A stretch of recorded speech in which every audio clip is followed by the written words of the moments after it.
Welcome, everybody. It's so nice to have such a huge showing. And I loved all the emails I got from people saying, thank you, I needed more help with my brain. So I wanted to just start by saying that at our annual conference, Social Capital 2020, we devoted an entire insight to the topic of brain health. And the insight was about looking ahead to the new kind of skills and fluencies required in this increasingly challenging times. And that was actually pre-COVID. We talked about needing what we called a new kind of oxygen mask.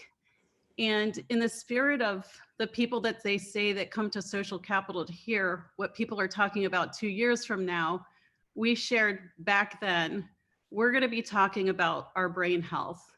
And so I have to say today, it could not be more relevant. I learned this from our friends and pioneers at the Center for Brain Health, who shared at that time how critical brain health is to bringing people, institutions, and movements together.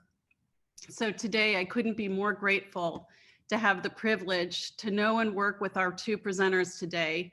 Both are truly rock stars in their field. First, let me introduce Dr. Sandra Chapman, who is the rock star of neuroscientists, literally. So take a look at this. Let me put it this way. This is Dr. Chapman on the top left. She's featured along with the world-renowned leaders and collaborators of the Brain Health Project. The rows below her are all the who's who, the Hall of Famers of neuroscientists around the world who have endorsed Sandy's vision and the work she and the Center for Brain Health are doing. Sandy will be interviewed by Ruth Fitzgibbons, who is a rock star in her own genre of brand and communications. Ruth earned her reputation starting with her work as an award-winning journalist to becoming an award-winning PR agency exec with top corporations and nonprofit brands. She now serves as a senior advisor to the Center for Brain Health, and I want to thank you both very, very much for this timely topic. And over to you, Ruth. Great. Well, welcome everyone. You are in for a real treat. I've learned so much from the time that I've spent with Dr. Chapman and Sandy, as she prefers, and the Center for Brain Health. So we're going to dive into a conversation that hopefully will end up being as meaningful to you. So Sandy, just to start off, we all know that this year has delivered a seemingly unending stream of negative and stress-inducing moments. Are there really ways to train our brains to reduce anxieties? Yeah, I think that is the $64,000 question, but it's one that we have a lot of good answers for. Ruth and all of you, thank you for joining during this time, because to be able to get through this, we've now realized our brain is indeed the most important thing that we can drive. And I've been spending the last 3 decades understanding how can healthy people make their brain work stronger. Along the course, Ruth, I've had a lot of aha moments that have gotten me to this way, where individuals, some of the testing that we do when people are struggling with problems, they're always like, I want a diagnosis of ADHD or depression or what's going wrong with me, sleep disorders, but it never made people better. You know, so the thing about diagnosis is we need to figure out how can we optimize human brain performance. And some of the aha moments, I think one of the biggest ones came to me, and I want to share this because it was when we were training Navy SEALs, elite performers who really get the idea of what can I do to be a better, bigger version of myself. And when they came down here to learn tactical brain strategies, and they had been all over the country in different countries, and they said, this is the first time someone has given us a way to really neuroengineer this amazing asset that we have. And so that really was an aha moment to me, is why do we keep brain health at injury and disease and not move it into healthy people? So my life has been dedicated to making healthy people's brain last longer, just like we've achieved for heart health. The idea of brain health, think about this, Ruth and all of you, the idea of brain health is so new that we actually got a trademark on it in 1999. It wasn't even in existence. And today, when people use the term, they're typically thinking of Alzheimer's disease or brain injury, but not in health. And indeed, your first question is, are there things we can do? Yes, and it matters. People need to take their brain seriously because our brain orchestrates what got you to where you are, the causes that you're driving, your family, your social connectedness, your sleep, your decisions to make good medical decisions. All of that is your brain, is the driver. Don't you want it to be as healthy as possible? And so that's what we've been doing for the last 3 decades with BrainHealth. So how did you redirect your work away from people experiencing brain trauma or disease to kind of a glass half full rather than a glass half empty? And so it took me a while to convince my dean to start a Center for Brain Health, because he was always like, no, brain health is all, we don't need a new center. And I said, nobody in the world is focusing on brain plasticity the way we are. So finally, in 1999, I convinced my dean to start a center, the Center for Brain Health. I wanted us to be driven by the rigorous science. As many of you know, there's a lot of things that you're seeing on ads or different commercials about things you need to do to make your brain healthy, but most of them really don't have a lot of science behind it. So that's why I wanted the science to drive it. And as the science began to evolve, my glass got fuller and fuller, Ruth. I really appreciate you saying that, because it's not just a hype thing. Mike Merzenich, that is really the godfather of neuroplasticity, which means that your brain changes by how you use it. He has literally shown that changing how you think can change your brain at all levels, and we call it mind to molecule, the neurotransmitters, the molecular level. All aspects of your brain change when you begin to use tactical strategies. So healthful is because it's really important for all of us. Everyone, and I suspect each of you has a story to tell, that there were things mentally that you didn't think you could achieve. For the last 100 years, we've lived with this concept that our intellect is fixed, that our brain is pretty much set by the time we're maybe 5, maybe 6, maybe 15, but then it's pretty much downhill starting in our 20s. Well, the science now is very, very clear. Nothing could be further from the truth. Our brain is the most changeable part of our entire body. And now we have thousands of research papers, brain imaging, to literally show healthy people's brains changing in real time, strengthening. Just imagine, as we get older and accumulating a lot of knowledge, if we could have a brain that we had when we were younger, but with all the knowledge we have, now that is a penultimate brain. And that's what we need to make it through kind of these tough times that we're going through right now, which are certainly very, very concerning. So can you give us some examples of how improving the brain actually works? Yeah, so, most people, and this is kind of, and you all have probably experienced it across our lifetime when we have brain concerns, whether it's, should I exercise more, or, people that are a little bit socially awkward, or maybe mental health. The brain has been considered in silos, very separated, not as an integrated whole. So I want to share a video that Austin's going to pull up now to show how we're approaching it in this really unique, holistic way of integrated systems. Here's the video.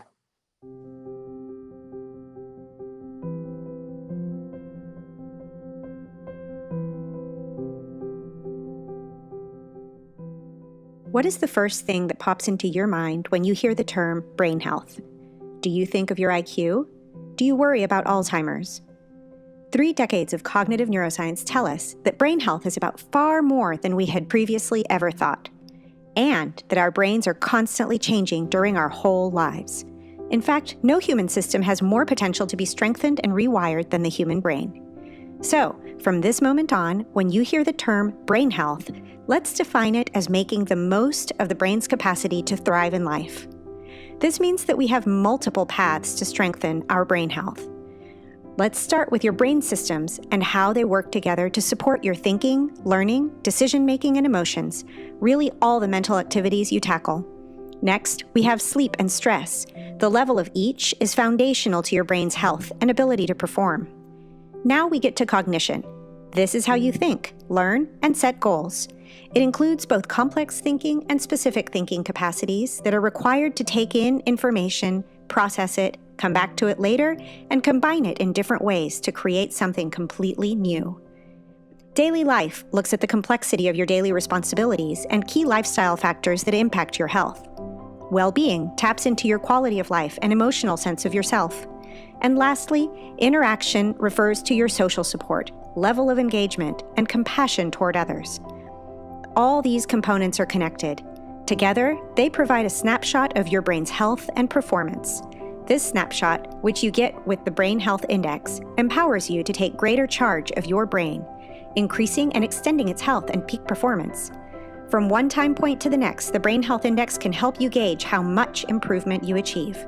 Start your brain health journey today and see how far you can go. Ruth, I think you can see from that video and all of you how this is really a completely different, holistic approach. We are trying to get people to realize is that instead of stigma, instead of fixed mindset, that every single day you can do things that can literally make your brain stronger. When you first started off asking about, the crisis and, we're hearing so much negative news. What if every day you woke up and you could decide, brain, I want you to be optimistic instead of pessimistic. Or I want to be excited about today instead of full of anxiety. Just by framing your mind in certain ways, we're seeing that the brain's neurotransmitters, the brain's neuropharmacy change by changing your mindset. So that's something that is very, very different. So in addition to the brain science, with the 150 scientists, research clinicians that we have that are part of the Center for Brain Health, we launched the Brain Performance Institute to help not only teachers, educators, but really organizations like all of you that are on this call today.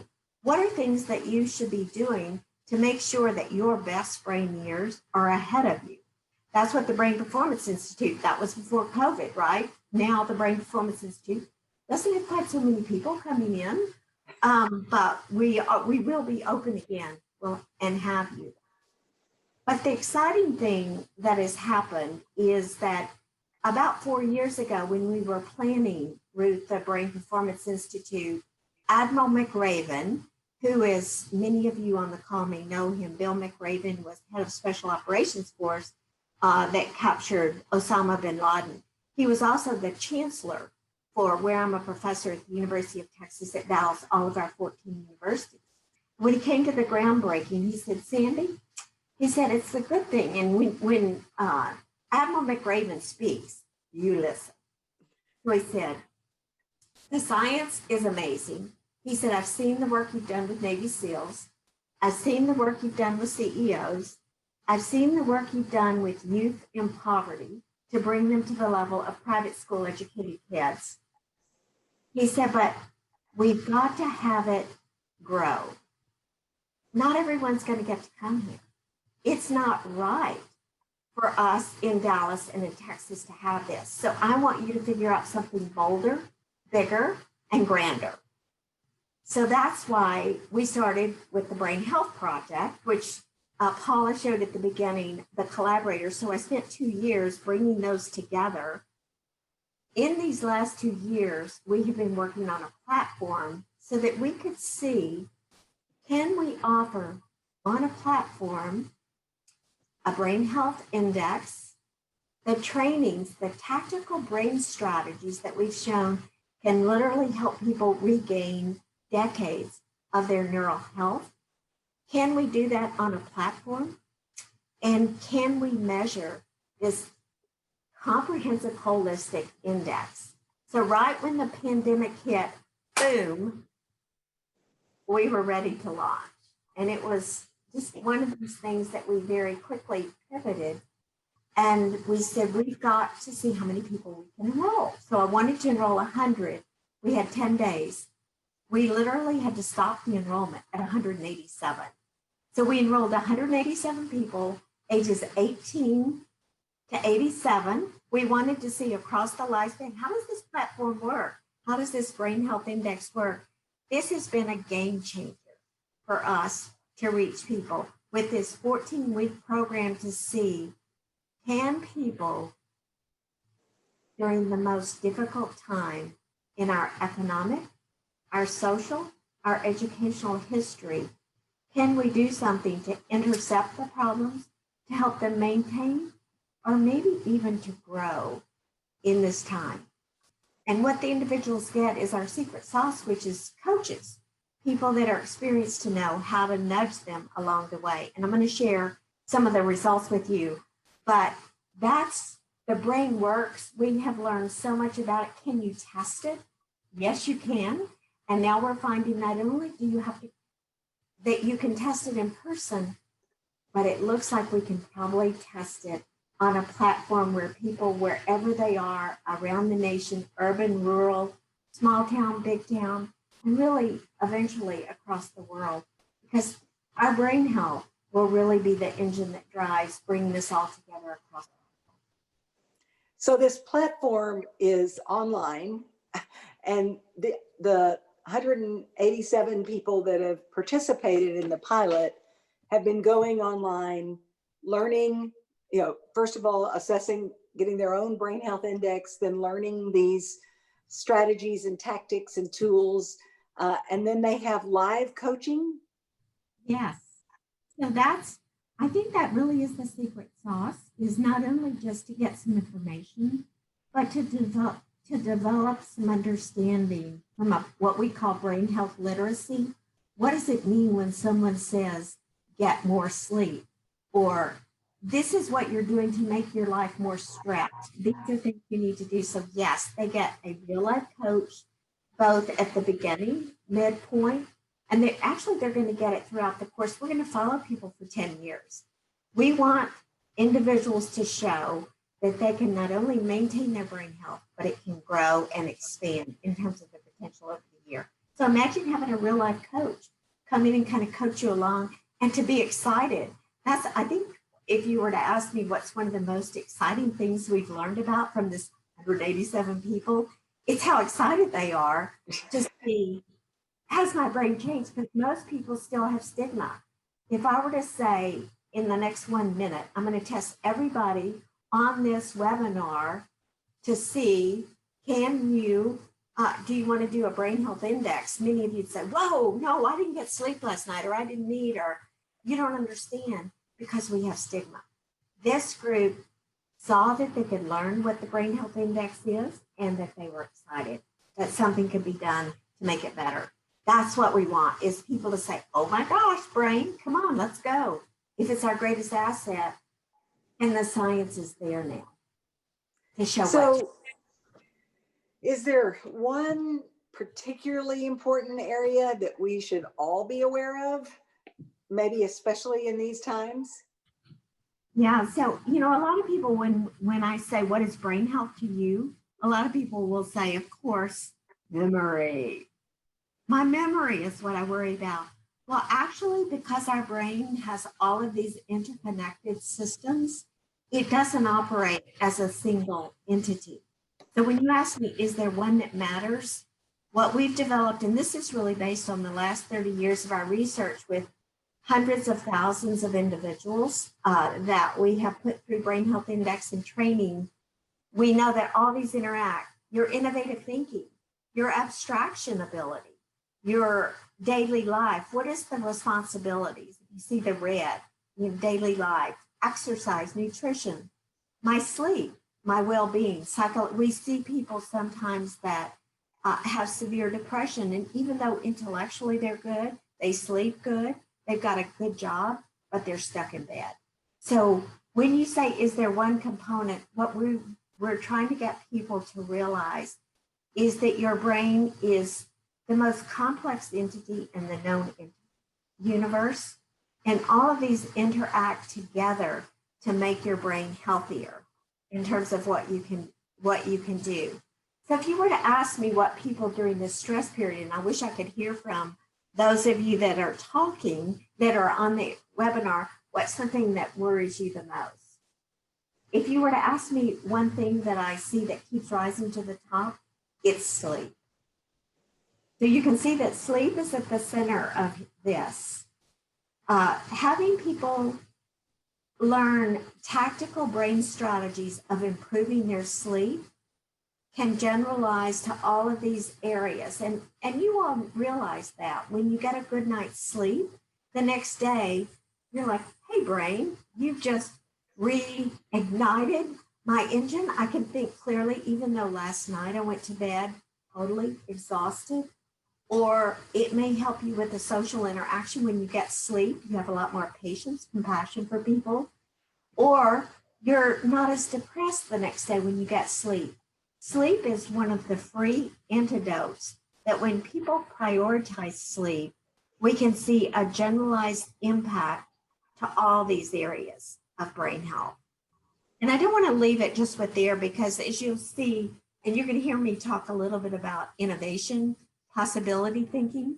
When people do possibility thinking, they literally improve their compassion, their sleep, their purpose.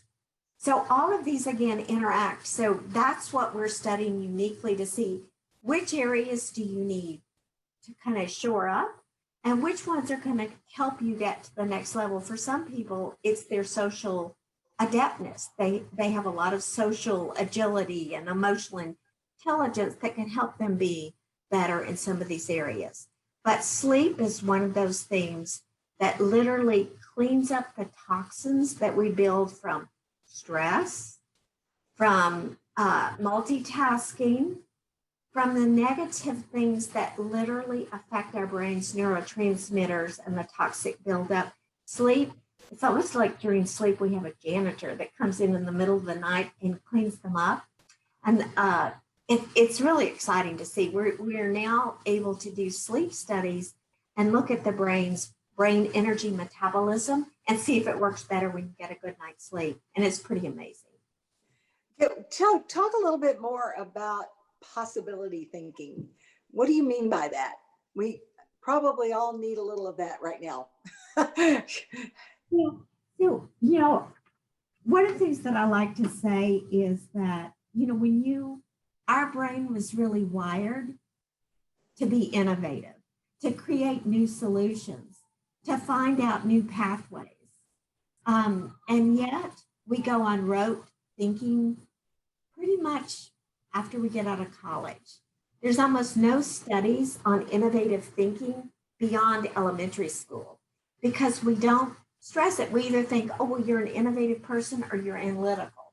We think about the brain in these very rigid ways.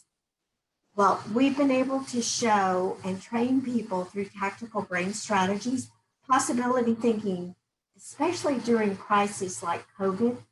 If you'll kick off the day and think about 7 different things that you could change out, make a little bit better, whether it's a personal relationship, a task that you're doing, something that went wrong, using innovative thinking, your brain changes very dramatically. And in fact, one of the things that we find is that when people begin to engage in innovative thinking, they're like, now I remember what it was like to be excited when I was learning something new or doing new things, because your brain's neurotransmitter, dopamine, gets better. And that's your feel-good neurotransmitter. So it's almost like you are your own neuropharmacy, that you can give it a little dose of ping, dopamine by being an innovative thinker. So innovation is something that can help us, particularly during crisis, because we tend to hit brick walls, feel like there's no way out. We don't see any way through. This type of figuring out no brain, let's figure out today what are two things I could do to move the needle forward in an innovative way so I can begin to find some new path in this road that seems like everything we knew could change. Innovation. So have scientists actually been able to see like physiological changes in the brain when some of these innovative strategies take hold? Yeah, so, we've done a number of randomized trials using fMRI, but we don't do it in real time to look at it, but we look at pre and post as they're learning the strategies. fMRI is brain image? Functional magnetic resonance imaging. So it doesn't expose people to any radiation, but it looks at the function of the brain. When I say function, we can look at brain blood flow. We can look at connectivity of the different networks talking to each other. We can look at actually some of the structure as well, so function and structure. So when we taught people these tactical brain strategies, not only our fMRI studies pre and post, and this was a very short period of time, exactly the same amount of time that we're talking about this 12-week period with a little bit of training for people to use the strategies. They regained almost 2 decades back of their neural function. So when they engaged in innovative thinking, the default mode network increased speed, and the central executive network that does your planning increased speed by almost 30%. Think about just by using certain strategies to think in your daily life that you can literally do your push-ups and pull-ups, your weights, as well as aerobic that we do for our body. That's what we're discovering can happen for the brain. And it's our brain imaging that is allowing us to now document objectively. And Ruth, it's not only the changes in the brain, so it's the one thing we know because of neuroplasticity is that your brain changes moment to moment by everything you do. Today, as you all are listening to this webinar from Social Capital, your brain is changing if you're learning anything new, literally in moments, not months and years, in moments. The problem is that your brain changes by how you use it. About 50% of what we do to use our brain is actually toxic. So it can literally gobble up and take some of your brain health away. So innovative thinking is positive strategy. Multitasking is one of the most toxic things we do for our brain that can literally change it in very negative ways. And a chronic multitasker looks like someone with early Alzheimer's disease, memory problems, concentration, stress. So just getting people to stop multitasking during periods of this enormous stress can literally help the brain to rebound. Yeah, and I know a lot of us are juggling, multiple roles right now. Hopefully that's easing a bit as children kind of inch their way back into schools and there's not quite as much parenting needed to go on in the home. But so not multitasking, which, used to be a sort of a point of pride. People, it was like a badge they wore that they could sit in a meeting and be texting someone, sometimes in the same room, rather than listening to a speaker or a conversation. Are there any other things people can do just to kind of get through the day in ways that are healthier if, they haven't kind of dived into the whole brain health 14-week program, 10-year program? Yeah, and the strategies that we teach. So some of the things we know to prime the brain, taking brain breaks. Our brain is such an amazing engine that we push it on all cylinders 24/7, all the time thinking we'll use it or lose it. No, we're using it and burning it up. One of the greatest things we can do is take a lot of brain breaks. That's why sleep matters. But we tell people to take at least 5 breaks 5 times a day for just 5 minutes.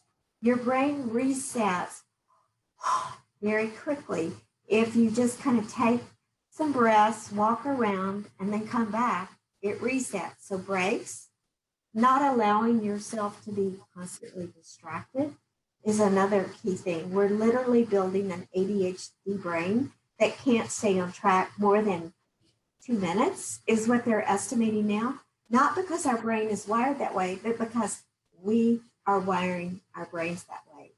So we teach people to carve out 2 time periods, 30 minutes, 45 minutes, to do your heavy mental activities to move your needle forward. Do not allow yourself to be distracted. Do not do multitasking. Stay focused. You will get more done in that 30, 45 minutes than you will if you had spent 8 hours being distracted.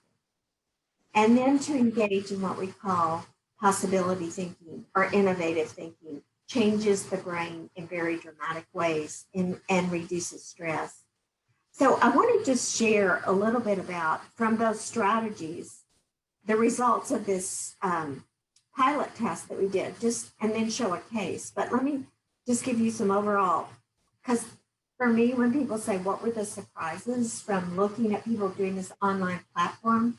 The first surprise was that people were able to make sense of this holistic idea of brain health. And they're like, wow, no one's ever talked to me in my brain in this empowered way, because it's always about what's wrong with your brain. What did you do that's wrong with it? You know, what's your disease? What's your diagnosis? But not in this holistic way of how can you make it work better. So they understood the Brain Health Index. The second thing is that we found that there was no difference at baseline on the Brain Health Index, regardless of age. And that's really what I wanted, because right now, if you do some measurement for your brain, they always adjust it for age, because we know that your peak brain years is about 30 or 40. We're looking at what's the upward potential of brain. So we didn't want measures that from the get-go have to be readjusted for age. So the 18-year-olds, the 50-year-olds, and the 80-year-olds were comparable, and male and female were comparable, and education. So that was really important to us, that it's not based on those things. The most exciting part was that we found pre to post in this very short period of time. During the pandemic, we kicked it off in March. If you all remember, March is when everything shut down. People were in major crisis. They didn't know how they were going to survive. They didn't know what it meant. So the next 3 months, as they did this index, 75% of the people improved at least 5 points on their index. 5 points. The majority, 50%, improved 10 points. This holistic index, based on, and it mattered if they incorporated the tactical brain strategy. So just like your body, you've got to use the strategies in what you're doing in your daily life. The other big thing that was exciting for us is that when we saw people improve, for example, in innovative thinking, it generalized to less depression. It improved to their feeling more purpose. It improved to their social compassion that they were showing. So when, you were asking at first, what's one thing that matters? They all work together to make the whole brain health work better. Let me share a case. I think this will illustrate it. That's kind of abstract when you hear about people. Let me share this case with you that I think many of you on this call could probably relate to. This is one of the individuals, 42-year-old female. She had moved to Dallas, and even though people were all over the country that enrolled in this, she just, I don't know exactly how she found out about us, but she just had a general interest in brain health. She was manager of 250 people in an industry that's probably one of the most highly impacted of all by COVID. And if I were to ask you to guess what it was, you probably would guess. But just imagine, so she relocates, new place, new job, 250 people. In March, all the people that reported to her were furloughed. And so she was reporting significant stress right at the time when she first enrolled in the Brain Health Project. Now, for many of you at this time period, people will say, oh my God, that's the last thing I have time for is to enroll in the project.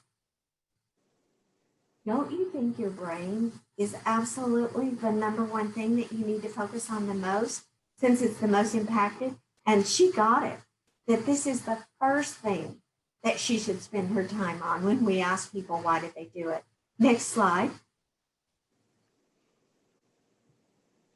I want you to see, so this was her, after she did her brain health, her holistic measurements and all that was assessed in her first coaching call, we went through what her brain health index was. So she got a 52, which people are like, well, what's a 52? We always think 100. We had to educate them that this is you. So for her, this is her brain health index. Then we began to look at some of the components. And what you can see here is that her highest component was, and it's the gold color that looks like on here, was her social interaction. She was really a people person. She was reaching out to her people a lot. Her cognition was pretty good. And you can see by the levels of how much they fill out in terms of overall index. But her stress, her sleep, her well-being were very, very low.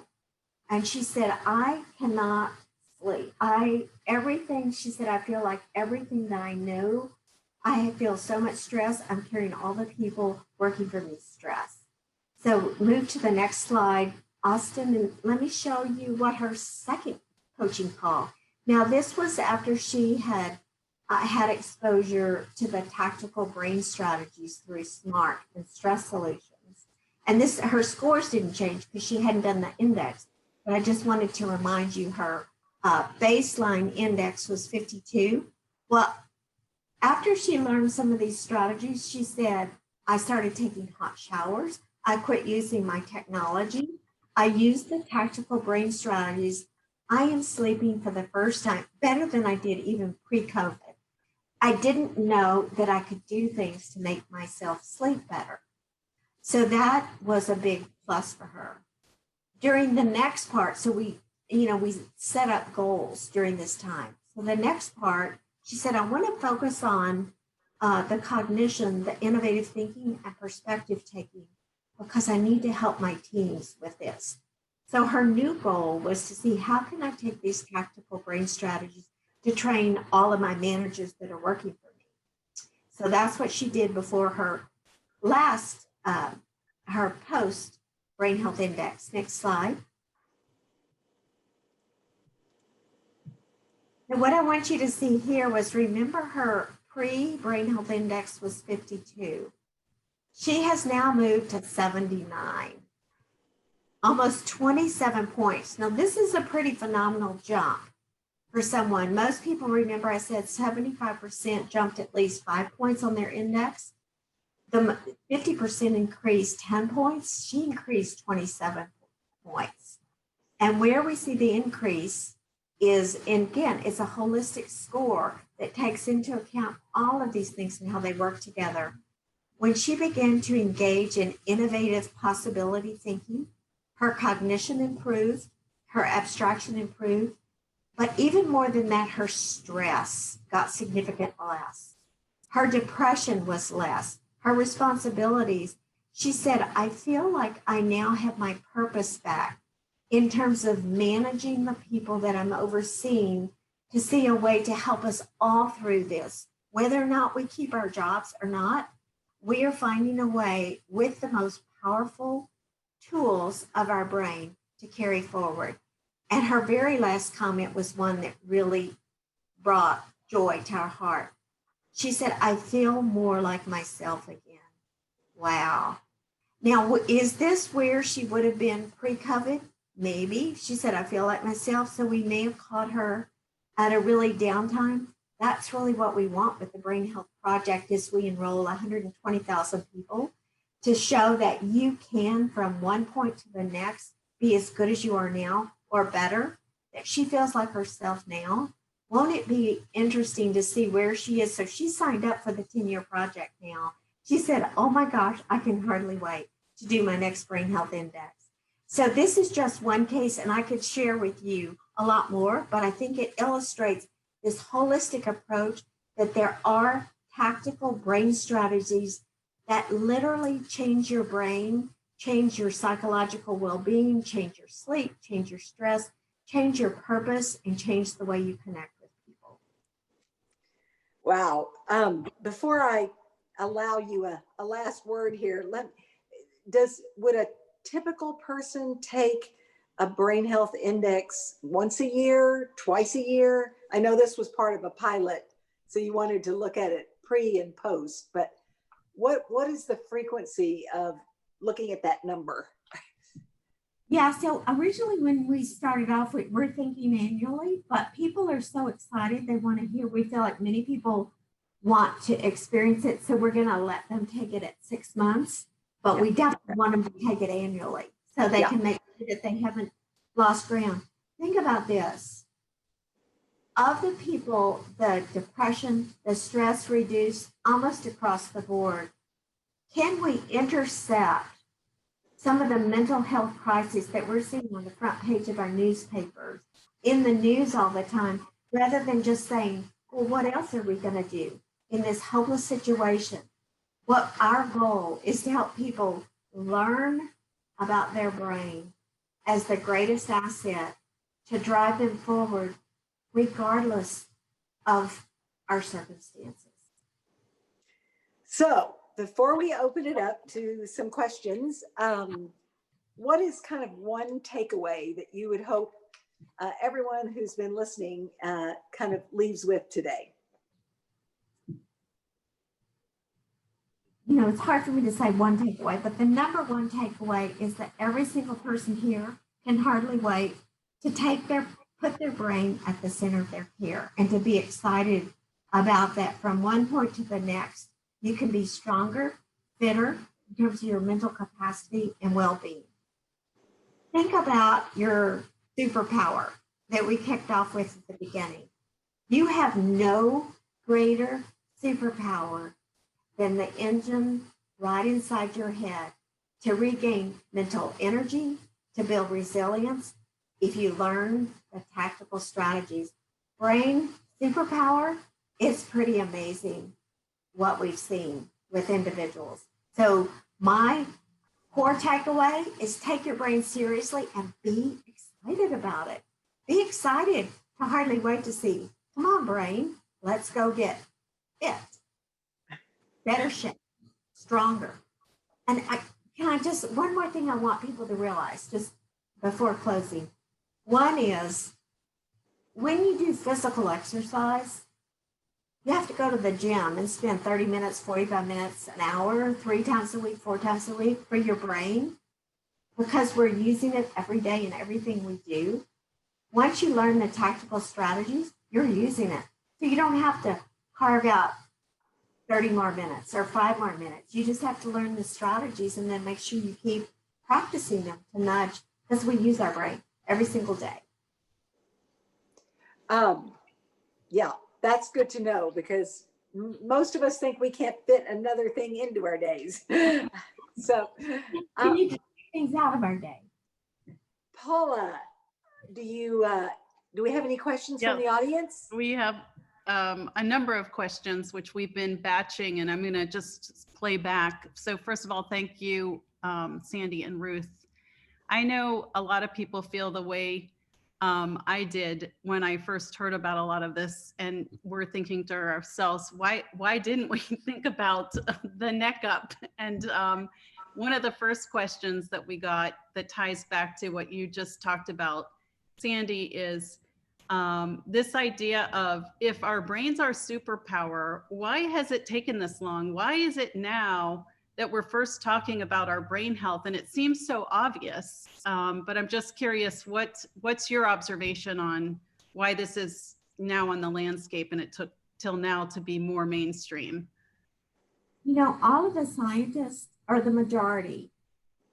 There's only 50 scientists worldwide that are looking at the brain and health, and 33 of those are on our team to help do this. But most of the people that look at the brain are looking at how early can we diagnose something wrong. So we've been in this fixed mindset for how we measure the brain. And it's like everyone's fine until you have something that I can diagnose.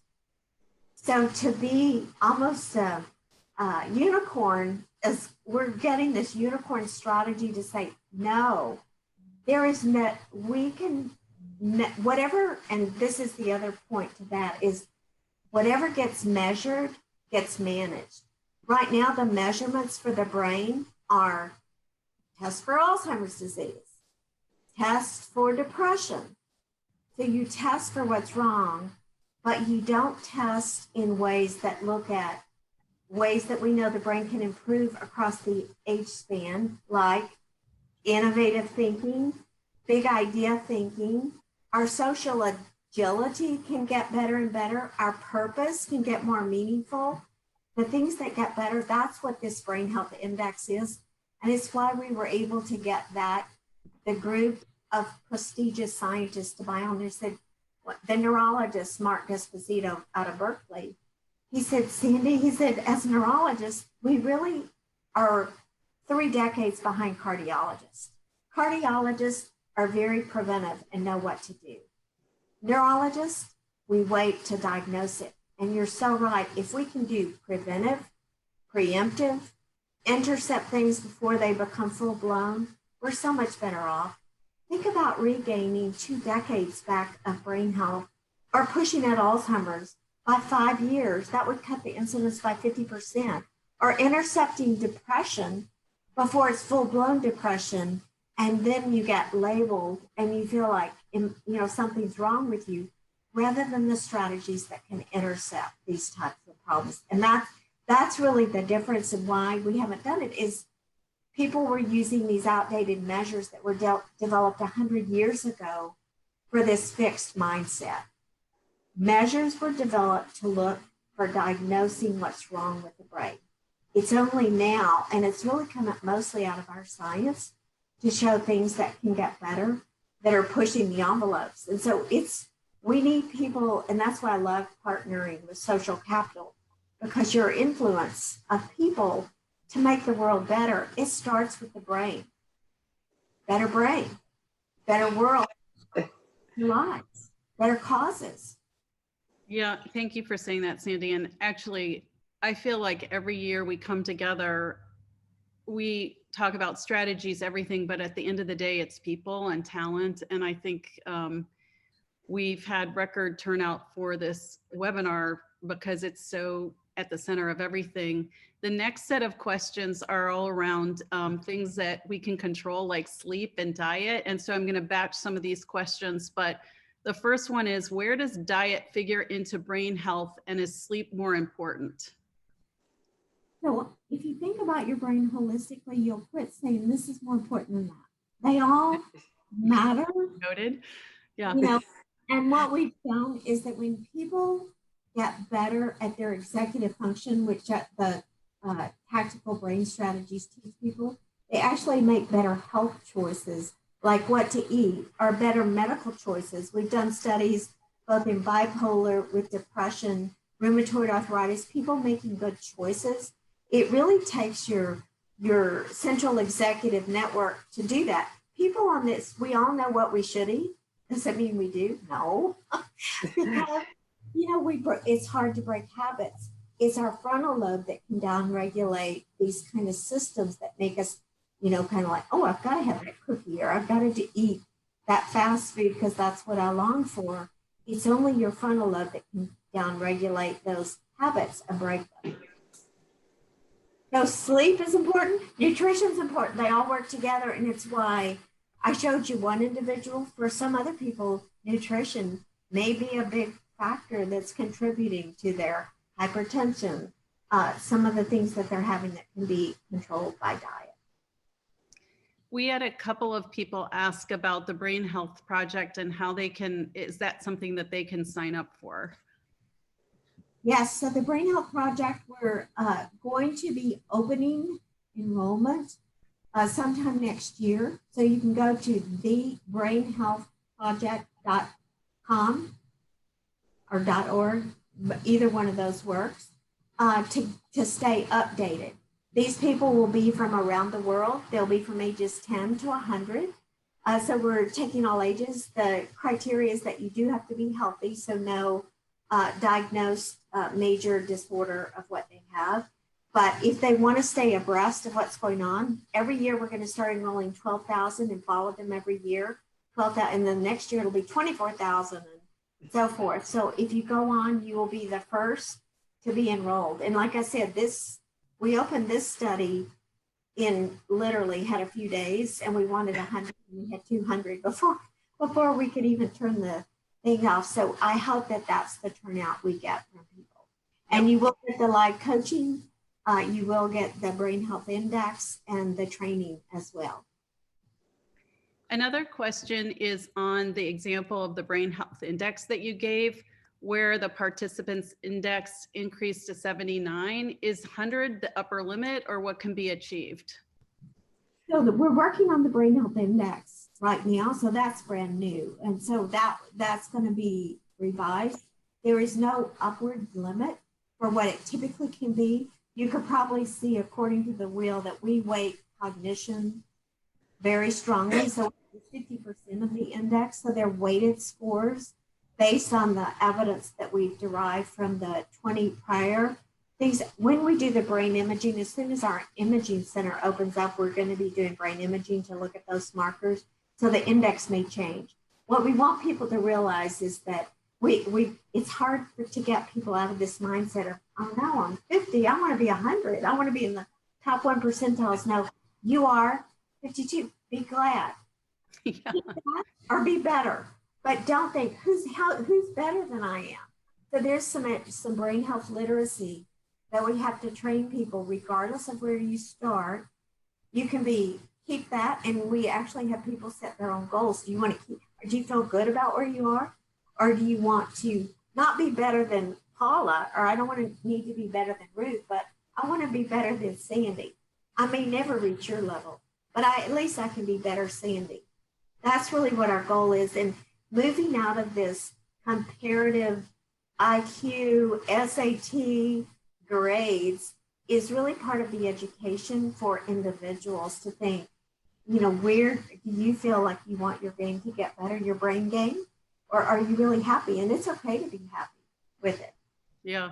I mean, one thing I was taken with some of the studies you did with middle schoolers is that this notion of you're born with your brain and you're smart or you're not. It's so fascinating to see what you can do without sort of looking at anyone else, how much upward mobility, let's say, there is. So I think it's fascinating. And I remember thinking about this professionally, but all throughout, I'm thinking I'm sleep deprived and thinking as a mother and all these things.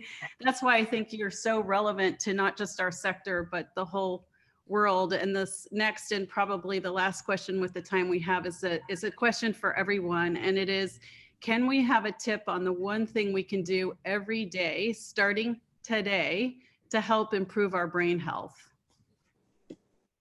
So the one tip I would say to do, well, can I do two? I've got to do two.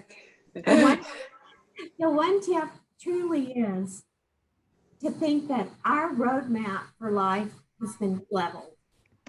If everything that we thought was normal, like for us, there's not very many people. I'm at the office. There's not very many people. Going to the restaurants is leveled. We're not doing that. It's, this is a time when you need to engage in innovative thinking. We challenge people to do 7 innovative new things every day.